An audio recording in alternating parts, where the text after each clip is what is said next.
అన్న సింగనగర్ ఈ వైఎస్ఆర్ కాలనీ ఏరియాలో ఎన్ని సంవత్సరాల నుంచి ఉంటున్నారన్న మీరు? మేము 20 సంవత్సరాల నుంచి ఉంటున్నాం అన్న. మునిగిపోయినా సరిగిని మాకు లోన్ ఉన్న వాళ్ళకి అందరికీ అందుతున్నాయి. ఏంటంటే లోన్ బాగా ఇబ్బంది ఉన్న వాళ్ళకి, అంటే బాగా లోతు ప్రాంతం ఉన్న వాళ్ళు, కొత్త వాళ్ళు కదా, వాళ్ళకి అన్నది ఇబ్బంది, ఎవరికైనా ఇబ్బంది. మన వాళ్ళు సహకరిస్తేనే అట్లా ఉపయోగపడుతుంది. ఇప్పుడు ఆయన చంద్రబాబు గారు అంటున్నారు కానీ, పనిచేస్తామని అంటున్నారు కానీ, ఒక సీఎం కాదు అన్న, ఒక ఇంట్లో దేవుళ్ళలాగా వచ్చి అందరికి అందుబాటులుగా అందరికి ఫుడ్ కానీ, ఏమైనా సరుకులు కానీ అన్నీ బాగానే అందిస్తున్నారు. ఇంటికింటికి గడప గడప తిప్పుతున్నారు. ఎమ్మెల్యే గారు కానీ, ఇక్కడ మొన్నమ్మ గారు కానీ, నీటి శాఖ మంత్రి కూడా ఆ గండ్లు అన్ని పూర్తం కానీ చాలా తొందరగా జనాలను అందరినీ కాపాడు చేశారు. కూరగాయలు కూడా అన్ని నిశ్చితంగా 5 రూపాయలు, ఒక టమాటాలు 10 రూపాయలు ఒకటి, అన్నీ కూడా అందుబాటులోనే అన్ని అందరికీ పెద్దలకు అందరికీ అందుబాటులో చేస్తున్నారు.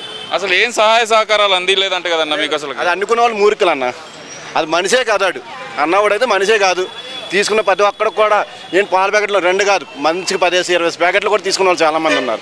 అన్ని అందుబాటులో ఎక్కువయ్యి ఫుడ్ అందరికి కూడా ఎక్కువైపోయి ఏం చేయాలి, ఎలా తీసుకోవాలి కూడా తెలుస్తుంది జనాలకి. అంత బాగా అందిస్తున్నారు. అంటే అసలు ప్రభుత్వం పూర్తిగా ఫెయిల్ అయిపోయింది అనేది ప్రధానంగా వస్తున్న ఆరోపణ అన్న.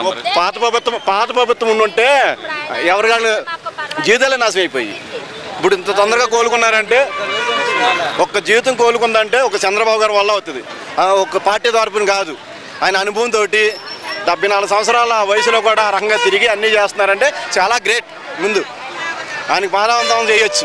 ఫస్ట్ అదేందన్న మీరేమో ఇలా అంటున్నారు, మరి జగన్మోహన్ రెడ్డి ఏమో ఆయన అంటుంది ఏంటంటే కనుక నేను ఉన్నట్టయితే కనుక ఈ ఇబ్బంది ఇక్కడ దాకా వచ్చేది కాదంటున్నారు కదా. అంటే దీంట్లో మరి కోట్లు ఏమన్నా అధికారం అడ్డుపెట్టుకుని ఒక 50 కోట్లు 1,00,000 కోట్లు దొబ్బేవాడు కదా. ఇప్పుడు ఈయన ఏంటంటే పెదలకు పెడతాం తెలుసు, ఆయనకి ఏంటంటే దాచుకుంటాం తెలుసు ఆయనకి కోట్లు. అసలు ఈ వరద వచ్చింది చంద్రబాబు నాయుడు ఇల్లు మునక్కుండా ఉండడానికి ఆయన అడ్డంగా పడుకుంటే సరిపోయేదమ్మా. గేట్లు కాడికి వచ్చి వరదలు రాకుండా ఆకాశానికి ఏమన్నా అడ్డుపడి పడుకుంటే సరిపోయేది. జగన్ అన్నవాడు ఆడ ఎమ్మెల్యేలకి మంత్రి అన్నవాళ్ళు చేసినట్టు నీతి శాఖ మంత్రికి అన్న తెలియని మూరికలకి ఇచ్చాడు. ఈయన ఎలా చేస్తున్నాడు, ఆయన ఎలా చేస్తున్నాడు అలా తెలుసుకుంటే చాలండి. ఆడ దగ్గరుండి చంద్రబాబు పాదాల కాడికి వచ్చి కడుక్కున్న నెత్తి మీద నీళ్ళు పోసుకున్న బుద్ధి కనరాదు జగన్ అన్న వాళ్ళకి.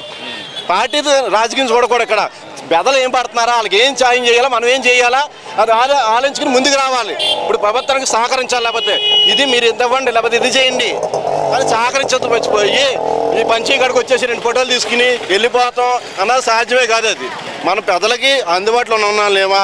74 సంవత్సరాల మనిషి అలా తిరుగుతున్నాడే, మనమేంటి లండన్ వెళ్తాం ఏంటి, మనం లండన్ వెళ్ళిపోతాం ఏంటి, మనం బెంగళూరులో ఉంటాం ఏంటి, వచ్చేదో కన్నీళ్ళు ఏదో చూసుకుని కన్నీళ్ళు తిరిగి చూస్తాం అవి కాదు. జనాల్లోకి వచ్చి జనాలకి ఏం చేస్తున్నాడో తెలుసుకోమని వచ్చి అంతేగాని ఇక్కడ చంద్రబాబు నాయుడు ఓన్లీ ఫోటో పోజుల కోసం, ఆయన పబ్లిసిటీ కోసం మాత్రమే వస్తున్నారంట కదా. పబ్లిసిటీకి ఇంకెందుకండి, ఆయనకి 45 సంవత్సరాలు రాజకీయం అనిపించిన వాడికి ఇంక పబ్లిసిటీ ఏంటండి.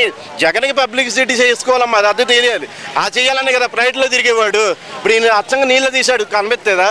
జనాల్లోకి వచ్చాడు తెలుస్తుందా? జనానికి తెలుస్తుందిగా ఏం చేశారన్న. అందుకే జగన్ రెడ్డి అన్నవాడు ఈ సందులో వీధిలోకి ఎక్కడికి వచ్చినా కొడతాకి సిద్ధంగానే ఉన్నారు పెద్దలు. అసలు ఆయన కూడా కోటి రూపాయలు ప్రకటించాడు కదన్న. ఆయన సాయి కోటి రూపాయలు అన్న, లక్షల కోట్లు తినేసినాడు. కోటి రూపాయలు అన్న మానవత లేని వాళ్ళు ఇస్తున్నారు కదన్న. జనాలందరూ పోలీసుకుని ₹1,20,000 20,000 10,000 కూడా ఇలా సాయం చేసిన వాళ్ళు ఉన్నారు కదన్న. ఆ బతుకు కదా ఒక సీఎం కానీ చేస్తున్నాడు.